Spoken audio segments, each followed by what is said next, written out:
জয় হিন্দ। প্রিয় দশম শ্রেণীর ছাত্রছাত্রীদের জন্য আজকের এই ভিডিওতে আমি তোমাদেরই পাঠ্য বইয়ের অন্তর্গত কবিগুরু রবীন্দ্রনাথ ঠাকুরের লেখা আফ্রিকা কবিতাটির উৎস, বিষয়বস্তু এবং লাইন ধরে এক মনোজ্ঞ আলোচনা উপস্থাপন করতে চলেছি। কবিতাটির শুরুতেই একটু বলে রাখি, পৃথিবীতে 7টি মহাদেশে রয়েছে, যার মধ্যে আফ্রিকা হলো দ্বিতীয় বৃহত্তম এবং জনসংখ্যার দিক থেকে এটি দ্বিতীয় বৃহত্তম জনবহুল মহাদেশ। আর কবিতাটিতে আফ্রিকা বিষয়ে সম্পূর্ণ ব্যাখ্যা রয়েছে বলেই কবি এই কবিতাটির নাম রেখেছেন আফ্রিকা। এবার এই কবিতাটির কবি অর্থাৎ বিশ্বকবি রবীন্দ্রনাথ ঠাকুরের সম্পর্কে 2-4টি কথা জেনে নিই। দেখো, 1861 খ্রিস্টাব্দের 7ই মে কলকাতার জোড়াসাঁকো ঠাকুর পরিবারে তিনি জন্মগ্রহণ করেন এবং 1941 সালের 7ই আগস্ট তিনি কলকাতাতেই মারা যান। তেনার এই জীবদ্দশায় তিনি যা যা করেছেন সে সম্পর্কে বেশি হয়তো তোমাদের বলার আর প্রয়োজন নেই, কারণ নোবেল পুরস্কার থেকে শুরু করে সাহিত্য জগতের এমন কোনো শাখা নেই যেখানে রবীন্দ্রনাথ ঠাকুরের কোনো অবদান নেই। এবার চলো এই কবিতাটির উৎস প্রসঙ্গটা খানিকটা আমরা জেনে নিই। দেখো, 1343 বঙ্গাব্দে বা 1937 খ্রিস্টাব্দে প্রবাসী পত্রিকার চৈত্র সংখ্যায় এই কবিতাটি প্রথম প্রকাশিত হয় এবং পরে পত্রপুট কাব্যগ্রন্থের দ্বিতীয় সংস্করণের 16তম কবিতা হিসেবে এই কবিতাটি স্থান পায় এবং পরবর্তীকালে কবিতাটিকে সঞ্চয়িতা কাব্য সংকলনের অন্তর্ভুক্ত করা হয়। এখন যদি আমরা এই কবিতার প্রেক্ষাপটটি জানতে চাই যে কবি এমন একটি কবিতা কেন লিখলেন, দেখো 1930 এর দশকে ইউরোপে একনায়কতন্ত্র শাসকের আবির্ভাব ঘটতে থাকে। তারই মধ্যে ফ্যাসিবাদী শাসক ইতালির মুসোলিনি ছিল অন্যতম। আফ্রিকায় উপনিবেশ বিস্তারের উদ্দেশ্যে 1935 সালে মুসোলিনি আফ্রিকার একটি দেশ ইথিওপিয়ায় আক্রমণ চালায়। ঠিক সেই মুহূর্তে রবীন্দ্র অনুজ কবি অমিয় চক্রবর্তী আফ্রিকার ওপর অত্যাচার বিষয়ে রবীন্দ্রনাথ ঠাকুরকে একটি কবিতা লেখার অনুরোধ জানান। তেনার ওই অনুরোধে সাড়া দিয়ে 1937 সালের 8 ফেব্রুয়ারি রবীন্দ্রনাথ ঠাকুর তার এই কবিতাটির প্রকাশ ঘটান। এবার দেখো, ইউরোপের তথাকথিত সভ্য জাতিরা আফ্রিকার সাধারণ জনজাতির ওপর পাশবিক অত্যাচারের দ্বারা তাদেরকে লুণ্ঠন করে, তাদেরকে সর্বহারাতে পরিণত করে। সেই অত্যাচারের বিরুদ্ধেই কবি তার এই কবিতার মধ্য দিয়ে আফ্রিকার সাধারণ মানুষদের হয়ে ইউরোপীয়দের বিরুদ্ধেই সোচ্চার হয়ে উঠেছেন। এবার আমরা শুরু করি এই কবিতাটির লাইন ধরে আলোচনা। প্রথমেই তোমাদের আমি বলে রাখি, এই কবিতাটি আমরা কয়েকটি খণ্ডে আলোচনা করব। প্রথম খণ্ডে আমরা দেখব কবি আফ্রিকার জন্ম বৃত্তান্ত নিয়ে আলোচনা করেছেন। তাই তিনি কবিতার ভাষায় বলেছেন উদ্ভ্রান্ত সেই আদিম যুগে। অর্থাৎ প্রথমেই আমরা জানতে পারলাম যে এই কবিতাতে আদিম যুগের কোনো একটি ঘটনার উল্লেখ রয়েছে। তো সেই যুগে কি হয়, স্রষ্টা যখন নিজের প্রতি অসন্তোষে, অর্থাৎ সৃষ্টিকর্তা বা ঈশ্বর যখন নিজের প্রতি অসন্তোষ। যেমন ধরো, আমরা কোনো একটি কাজ করতে গিয়ে যদি সেটি সম্পূর্ণ না হয় তখন কিন্তু আমরা মনে মনে বলি বা প্রকাশ্যেই বলি, দূর, এটা হলো না, আর একটু ভালো করে করতে হবে। সেই যে অসন্তোষের ভাব আমাদের মনের মধ্যে থাকে, তেমনভাবেই স্রষ্টার মনেও তখন অসন্তোষ ভাবটা ছিল এবং পাশাপাশি তিনি ছিলেন দিশেহারা, অর্থাৎ উদ্ভ্রান্ত। তিনি কি করবেন সেটি তিনি পরিষ্কার বুঝে উঠতে পারছেন না। ঠিক সেই মুহূর্তে নতুন সৃষ্টিকে বারবার করেছিলেন বিধ্বস্ত, অর্থাৎ তার নতুন সৃষ্টি পৃথিবীকে যে তিনি সৃষ্টি করছেন সেই সৃষ্টিকে বারবার তিনি ধ্বংস করছেন, মানে একবার গড়ছেন আবার ধ্বংস করছেন। তার সেই অধৈর্যে ঘন ঘন মাথা নাড়ার দিনে, অর্থাৎ স্রষ্টা যখন অধৈর্য তখন ঘন ঘন মাথা নাড়া দিয়ে রুদ্র সমুদ্রের বাহু প্রাচীধারিত্রীর বুকের থেকে ছিনিয়ে নিয়ে গেল তোমাকে আফ্রিকা। অর্থাৎ রুদ্র সমুদ্রের বাহু, দেখো রুদ্র বলতে বোঝায় ভয়ঙ্কর, আর সমুদ্রের বাহু অর্থাৎ সমুদ্রের জলধারা। তাহলে সমুদ্রের জলধারা কি করলো, প্রাচীধারিত্রীর বুক থেকে, প্রাচী অর্থাৎ পূর্ব দিক আর ধরিত্রীর বলতে বোঝায় পৃথিবীর, তাহলে পৃথিবীর পূর্ব দিকে থাকা একটি অংশ, সেই অংশটি কি ছিনিয়ে নিয়ে গেল তোমাকে আফ্রিকা। তাহলে সেই অংশটি বলতে এখানে তিনি আফ্রিকাকে বুঝিয়েছেন। দেখো, এখানে তোমাদের আমি একটু ভৌগোলিক বিষয় নিয়ে যাব। ভূগোলে আমরা সকলেই একটি বিষয় হয়তো পড়েছি, মহী সঞ্চরণ তত্ত্ব। এই তত্ত্বটিতে কি বলা হয়, প্রথমে পৃথিবী ছিল জলভাগ অর্থাৎ প্যান্থালাসা এবং স্থলভাগ অর্থাৎ প্যানজিয়া, এই দুইটি খণ্ডে খণ্ডিত। তো প্যানজিয়ার যে পূর্ব দিকের অংশটি ছিল সেইটি ধীরে ধীরে আলাদা হয়ে যায়, অর্থাৎ পৃথিবীর অভ্যন্তরভাগে যে প্লেটগুলি রয়েছে সেগুলি যখন সরে যাচ্ছিল, ঠিক তখন ওই পাতের ওপরে থাকা স্থলভাগটাও সরে যাচ্ছিল। তেমনইভাবে আফ্রিকা অর্থাৎ পূর্ব দিক থেকে আলাদা হয়ে একটি নতুন ভূখণ্ড রূপে অবস্থান করছে। তাই তিনি এখানে বলেছেন যে ছিনিয়ে নিয়ে গেল তোমাকে আফ্রিকা। তাহলে পূর্ব দিক থেকে ছিনিয়ে নিয়ে আফ্রিকাকে কোনো একটি জায়গাতে রাখলো। তারপরেই কবি বলেছেন বাদলে তোমাকে বনস্পতির নিবিড় পাহাড়ায়, অর্থাৎ তোমাকে অর্থাৎ আফ্রিকাকে এখানটাতে বনস্পতি অর্থাৎ বড় বড় বৃক্ষের সেই নিবিড় পাহাড়ায় বেঁধে ফেললো, অর্থাৎ চারিদিক থেকে ঢেকে ফেললো। কৃপণ আলোর অন্তপুরে, যেই জায়গাটা কেমন ছিল, কৃপণ আলোর অন্তপুর। এখানে কৃপণ বলতে বোঝায় কিপ্টে এবং আলোর অন্তপুর বলতে বোঝায় আলোর অন্দরমহল। এবার একটি প্রশ্ন, এখানে কি কারণে আলোকে কিপ্টে বলা হলো? দেখো, আমরা যদি আগের লাইনটি খেয়াল করি তাহলে যেইখানে আলোটি প্রবেশ করতে পারবে না তখন সেখানে আমরা আলোকে কিপ্টে বলবো, আর যেখানে প্রচুর পরিমাণে আলো প্রবেশ করতে পারবে সেখানে আমরা আলোকে কিন্তু দয়াবান বলবো। তাহলে এখানে আলো প্রবেশ করতে না পারায় তাকে কিপ্টে বলা হয়েছে। এর পরের খণ্ডেই আমরা দেখব আফ্রিকার জন্মের পরে সে কি কাজগুলো সম্পাদন করছিল। যেমন সেখানে নিভৃত অবকাশে তুমি সংগ্রহ করছিলে দুর্গমের রহস্য। সেখানে বলতে কোথায়? সেই বনস্পতির নিবিড় পাহাড়ায় থাকা অন্তপুর, সেখানে সে কি করছিল? নিবৃত বলতে বোঝায় একাকী। অবকাশে তুমি অর্থাৎ অবসরের সময়ে, অর্থাৎ ছুটি কাটানো, যেমন আমরা ছুটি কাটাই ঠিক তেমনভাবেই আফ্রিকা সেখানে ছুটি কাটানোর মতো একা একা ছিল। সংগ্রহ করছিলে দুর্গমের রহস্য, সেখানে বসে বসে আফ্রিকা কি করছিল কিনা সে দুর্গমের রহস্যগুলোকে নিজের কাছে সংগ্রহ করছিল। যেমন ধরো, আফ্রিকা এমন একটি জায়গা যেখানে মরুভূমি রয়েছে, যেখানে বড় বড় বৃক্ষের বন রয়েছে। তাই আফ্রিকা কি করছিল? তার নিজের মধ্যে দুর্গম কিছু রহস্য সংগ্রহ করে রাখছিল, যাতে কেউ যদি সেখানে আসে সে যেন আফ্রিকাকে চট করে চিনে যেতে না পারে। এখানে ব্যাপারটা এমন, দেখো, আমরা সবসময় চাই যে আমাদের মধ্যে কিছু সাসপেন্স থাক, মানে আমি সবার সামনে ওপেন হতে চাই না। তো আমরা নিজেদের মধ্যে যেমন একটা সাসপেন্স, একটা গুপ্ত রহস্য সবসময় রাখতে চাই, ঠিক তেমনভাবেই আফ্রিকা নিজের মধ্যে কিছু গুপ্ত রহস্য লুকিয়ে রাখার চেষ্টা করছিলেন। তারপরেই দেখো, চিনছিলে জলস্থল আকাশের দুর্বোধ সংকেত। এছাড়াও আফ্রিকাকে বলেছে তুমি কি করছিলে? তুমি সেখানে বসে বসে আকাশের দুর্বোধ সংকেত এবং জলস্থল চিনছিলে। অর্থাৎ আমরা নতুন কোনো জায়গাতে যদি যাই তো সেখানে গিয়ে প্রথমে আমাদের ওখানকার পারিপার্শ্বিক পরিস্থিতি কেমন, পথঘাট কেমন, ওখানকার মানুষজন কেমন, সব কিছু সম্পর্কে একটি প্রাথমিক ধারণা নিতে হয়। ঠিক তেমনভাবেই আফ্রিকা সেখানে বসে বসে জলস্থল আকাশের দুর্বোধ সংকেত, অর্থাৎ যা বোঝা কঠিন সেটাকে বোঝার চেষ্টা করছিল। প্রকৃতির দৃষ্টি অতীত জাদু মন্ত্র জাগাচ্ছিল তোমার চেতনাতীত মনে। এখানে দেখো, প্রকৃতির দৃষ্টি অতীত জাদু মন্ত্র জাগাচ্ছিল। ভালো করে একটু খেয়াল করো ব্যাপারটা। এর আগের লাইনটা যদি দেখি, চিনছিলে জলস্থল আকাশের দুর্বোধ সংকেত, এখানে চিনছিলে, আর এই লাইনটাতে বলা হলো মন্ত্র জাগাচ্ছিল। তাহলে ছিলে আর ছিল দুটির মধ্যে কিন্তু একটু পার্থক্য রয়েছে। কি পার্থক্য? যেমন আমি যদি কখনো বলি যে আমি যাব, এবার কেউ যদি সেখানে যায় তখন আমি কি বলবো? যাবে। তাহলে আমার সাথে যদি যাব লাগাই তাহলেই মিলবে, আমার সাথে যদি আমি যাবে লাগাই তাহলে কিন্তু সেটা মিলছে না। ঠিক তেমনভাবে এখানটাতে কবি প্রথম জায়গাতে লিখেছেন চিনছিলে। তাহলে কে চিনছিল? সেটা আফ্রিকা চিনছিল। তার জন্য আফ্রিকাকে সামনে দাঁড় করিয়ে তিনি বলছেন তুমি চিনছিলে। আর দ্বিতীয় জায়গাতে বলা হলো মন্ত্র জাগাচ্ছিল, অর্থাৎ কেউ মন্ত্রটা জাগাচ্ছিল। এবার কে জাগাচ্ছিল মন্ত্রটা? জাগাচ্ছিল প্রকৃতি। কোন মন্ত্র জাগাচ্ছিল? প্রকৃতির দৃষ্টি অতীত জাদু মন্ত্র জাগাচ্ছিল তোমার চেতনাতীত মনে। অর্থাৎ প্রকৃতির কাছে কিছু জাদু মন্ত্র রয়েছে, যেই জাদু মন্ত্রটি আমরা সচক্ষে সবসময় দেখতে পাই না।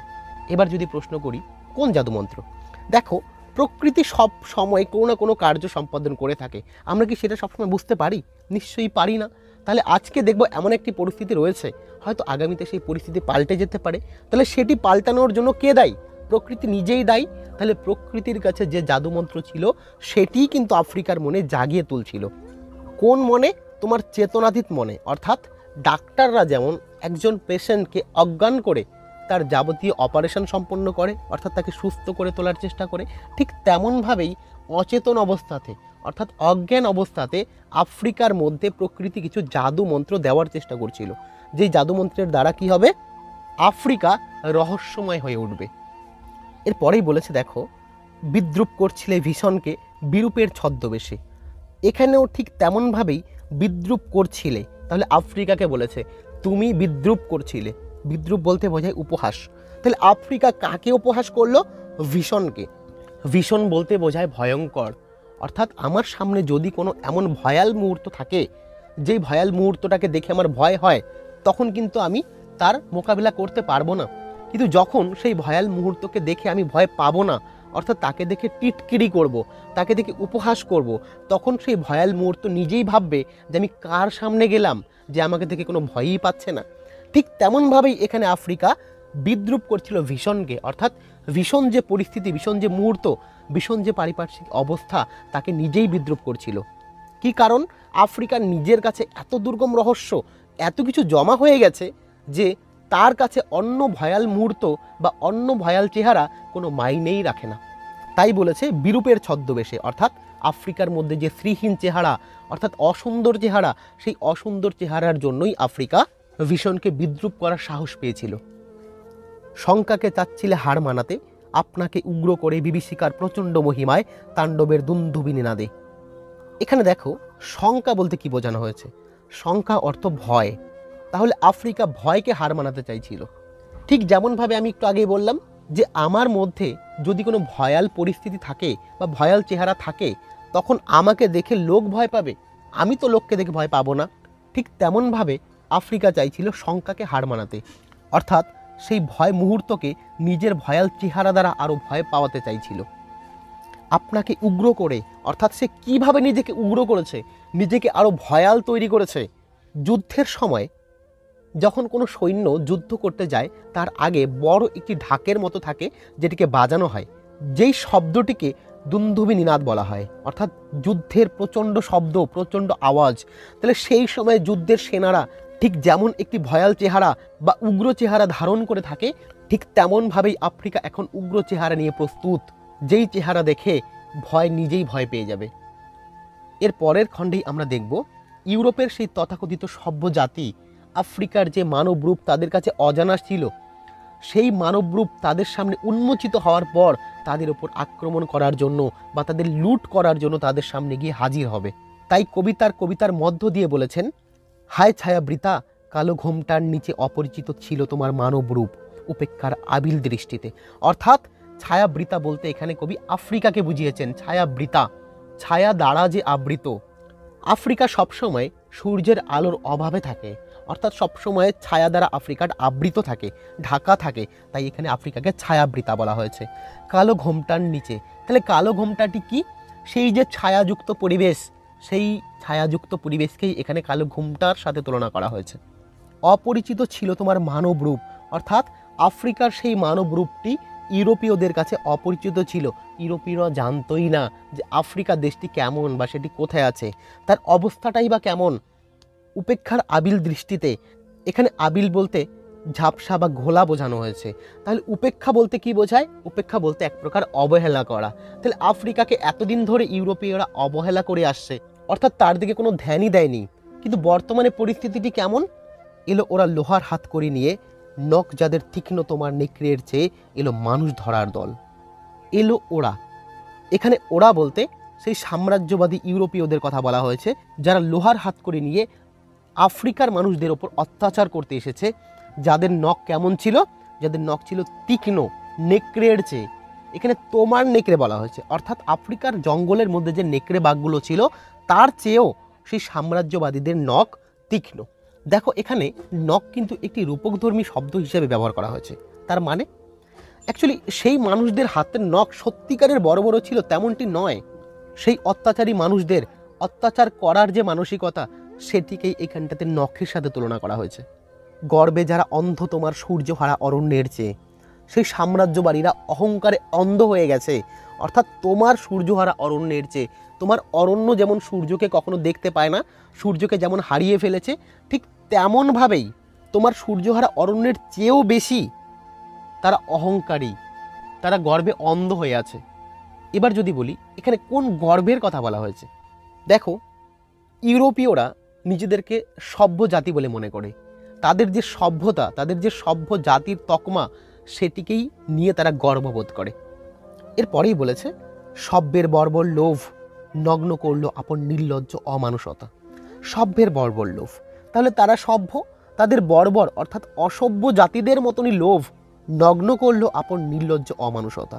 নগ্ন বলতে বোঝায় উলঙ্গ করা, অর্থাৎ সবার সামনে নিজেকে উলঙ্গ করে তোলা, নিজেকে খারাপ রূপে তুলে ধরা। তাহলে তারা কি করেছিল? সকলের সামনে নিজেকে খারাপ রূপে তুলে ধরেছিল। আফ্রিকার লোকেদের ওপর অত্যাচার করে তাদের হিংস্র মনের বহিঃপ্রকাশ সবার সামনে কিন্তু তারা করেছিল। তোমার ভাষাহীন ক্রন্দনে বাষ্পাকুল অরণ্য পথে, তোমার ভাষাহীন অর্থাৎ আফ্রিকাকে বলেছে তুমি কথা বলতে পারো না, কিন্তু ক্রন্দনে বাষ্পাকুল অরণ্য পথে অর্থাৎ তোমার একদিকে কান্না, অন্যদিকে বাষ্পাকুল বা চোখের জলে ভেজা সেই অরণ্য পথ তোমার চোখের জলে ভেসে গেছে। পঙ্কিল হলো ধুলি তোমার রক্তে অশ্রুতে মিশে। তাহলে তোমার অরণ্যের মধ্যে থাকা সেই ধুলি পঙ্কিল অর্থাৎ কাদাময় হয়ে উঠেছে। কিসের দ্বারা? রক্ত এবং অশ্রুতে। একদিকে তোমার কান্না করা, সেই কান্নার দ্বারা নির্গত হওয়া অশ্রু, অন্যদিকে তোমার উপর যে অত্যাচার করা হয়েছে সেই অত্যাচারের দ্বারা তোমার গা থেকে যে রক্ত ঝরছে সেই রক্তের দ্বারা ধুলি কাদাময় হয়ে উঠেছে। দস্যু পায়ের কাটামারা জুতোর তলায় বিভৎস কাদার পিণ্ড। অর্থাৎ দেখবে এক ধরনের জুতো পাওয়া যায়, যেই জুতোগুলোর তলায় খানিকটা কাটা কাটা টাইপের থাকে, মানে কাঁঠালের গা যেমন ঠিক তেমনটাই। যারা ফুটবল খেলে বা ক্রিকেট খেলে তাদের জুতোতে দেখবে তেমনটাই থাকে। সেই জুতোগুলোই ইউরোপীয়রা পরে এসে সেই আফ্রিকার ওপর দিয়ে হাঁটাচলা করছে, যার কারণে সেই জুতোর তলায় এক ধরনের কাদার পিণ্ড লেগে গেছে। যেমন ধরো আমরা যখন কোনো অঞ্চল দিয়ে হাঁটবো, সেই কাটা মারা জুতো পরে যদি শুকনো জায়গার ওপর দিয়ে হাঁটি তবে সেই কাটার মধ্যে কিন্তু কাদাগুলো আটকাবে না, কিন্তু যখন আমরা কোনো ভেজা অঞ্চল দিয়ে হাঁটবো তখন কিন্তু সেই কাটার মধ্যে মধ্যে ফাঁকে ফাঁকে কিন্তু খানিকটা কাদার পিণ্ড আটকে যাবে। তাহলে তুমি ভাবো সেই আফ্রিকার ওপর দিয়ে কতটা পরিমাণ কান্নার জল ছড়িয়ে রয়েছে, কতটা পরিমাণ আফ্রিকার লোকের গায়ের রক্ত ছড়িয়ে রয়েছে, যে সেই ধুলিটি কাদায় পরিণত হয়েছে এবং যেই কাদাগুলি সেই কাটামারা জুতোর তলায় আটকে আছে। চিরচিহ্ন দিয়ে গেল তোমার অপমানিত ইতিহাসে। অর্থাৎ যেই আফ্রিকার কোনো ভালো গুণ বা ভালো ইতিহাস আমরা কখনো জানতে পারি না, সেই আফ্রিকার একটি খারাপ গুণ বা স্থায়ী একটি কলঙ্কের দাগ সেখানটাতে সারা জীবনের জন্য রয়ে গেল। দেখো, আফ্রিকাকে অন্ধকার মহাদেশ বলা হয়, খুবই অনুন্নত একটি মহাদেশ। তাহলে তার গুণের থেকে তার দোষগুলোই আমরা বেশি খুঁজে পাই। তাহলে তাকে খানিকটা আমরা উন্নত করার চেষ্টা করব তা নয়, উল্টো দিকে তাকে অত্যাচার করে তার উপর একটা অপমানের দাগ আমরা কলঙ্কিত করে দিলাম, যেটি ইউরোপীয়দের দ্বারা করা হয়েছিল, কিন্তু কবি তার কবিতার মধ্য দিয়ে এটি সবার সামনে তুলে ধরার চেষ্টা করেছেন। এর পরের খণ্ডেই আমরা দেখতে পারবো একদিকে যেমন আফ্রিকার মানুষজন চরম অত্যাচারে অত্যাচারিত হয়ে আছেন, ঠিক অন্যদিকে অর্থাৎ সমুদ্রের ওই পারে দেখো আফ্রিকা এবং ইউরোপের মাঝখানে রয়েছে একটি সমুদ্র, যেটি হচ্ছে ভূমধ্যসাগর। সেই ভূমধ্যসাগরের ওপারের কথা বলা হয়েছে। সেখানটাতে কি হচ্ছে? সেখানটাতে কিনা পুজো হচ্ছে, আরাধনা হচ্ছে, সেই মানুষগুলো আনন্দে সুখ স্বাচ্ছন্দ্যে দিন কাটাচ্ছেন। তাই কবি বলেছেন, সমুদ্র পাড়ে সেই মুহূর্তেই তাদের পাড়ায় পাড়ায় মন্দিরে বাজছিল পুজোর ঘণ্টা। তাদের পাড়ায় অর্থাৎ সেই তথাকথিত সভ্য জাতির পাড়ায় কি বাজছিল? পুজোর ঘণ্টা। কি কারণে বাজছিল? সকালে সন্ধ্যায় দয়াময় দেবতার নামে, অর্থাৎ তারা ভগবান বা ঈশ্বরের নাম গান স্মরণ করছেন, সেই কারণে মন্দিরে মন্দিরে পুজোর ঘণ্টা বাজছিল। এছাড়াও শিশুরা খেলছিল মায়ের কোলে। তাহলে তুমি ভাবো যে সেই পাড়াতে কতটা সুখ স্বাচ্ছন্দ্য ছিল, যে তারা ভগবানের আরাধনা করছে, মায়ের কোলে শিশুরা খেলছে, তারই সাথে কবির সঙ্গীতে বেজে উঠছিল সুন্দরের আরাধনা। একই সঙ্গে সেখানে যে সমস্ত কবি বা সাহিত্যিকগণ ছিল, তারা যে কবিতা বা গানগুলি লিখছিল তাতে ছিল সুন্দরের আরাধনা, সুখ স্বাচ্ছন্দ্যে কাটানো সেই মুহূর্তগুলির প্রতিচ্ছাপ। এই অন্তিম খণ্ডে আমরা দেখব যে কবি যুগান্তের কবিকে আফ্রিকার সামনে এসে দাঁড়াতে বলেছেন। কে এই যুগান্তের কবি? সবটা তোমাদের বলবো। দেখো, আজ যখন পশ্চিম দিগন্তের প্রাদশকাল ঝঞ্ঝা বাতাসের রুদ্ধশ্বাস, আজ অর্থাৎ আফ্রিকার ওপর সেই অমানবিক অত্যাচারের সময়ে পশ্চিম দিগন্তে অর্থাৎ পশ্চিম দিকে, দেখো আমরা যদি পৃথিবীকে 4টি দিক অনুযায়ী ভাগ করি, উপরের দিক উত্তর, নিচের দিক দক্ষিণ, ডান দিক পূর্ব, বাঁ দিক পশ্চিম। এবার পশ্চিম দিকে যারা ছিল তারা নিজেদেরকে সভ্য জাতি বলে মনে করে। তাহলে সেই সভ্য জাতিদের মধ্যে কি হচ্ছিল? প্রাদশকাল অর্থাৎ সন্ধ্যাবেলা, অর্থাৎ সন্ধ্যাবেলাতে কি হচ্ছে? ঝঞ্ঝা বাতাসের রুদ্ধশ্বাস অর্থাৎ প্রবল ঝড়, যেই ঝড়ে প্রায় দম বন্ধ হওয়ার মতো পরিস্থিতি। এবার দেখো, ঝড় হলে তো দম বন্ধ হওয়ার পরিস্থিতি হয় না, তাহলে এখানে কোন ঝড়ের কথা বলা হয়েছে? দেখো, 1930 এর দশকের পর দ্বিতীয় বিশ্বযুদ্ধ শুরু হওয়ার প্রায় প্রাক্কাল ছিল। সেই সময়টাতে সর্বদাই মনে হতো এই বুঝি আজ থেকে দ্বিতীয় বিশ্বযুদ্ধ শুরু, এই আজ থেকে হয়তো বোমা বর্ষণ শুরু হবে। তাহলে মনের মধ্যে যে একটা আশঙ্কা ছিল সেই আশঙ্কাতেই সবার দম সর্বদা প্রায় বন্ধ হয়েই থাকতো।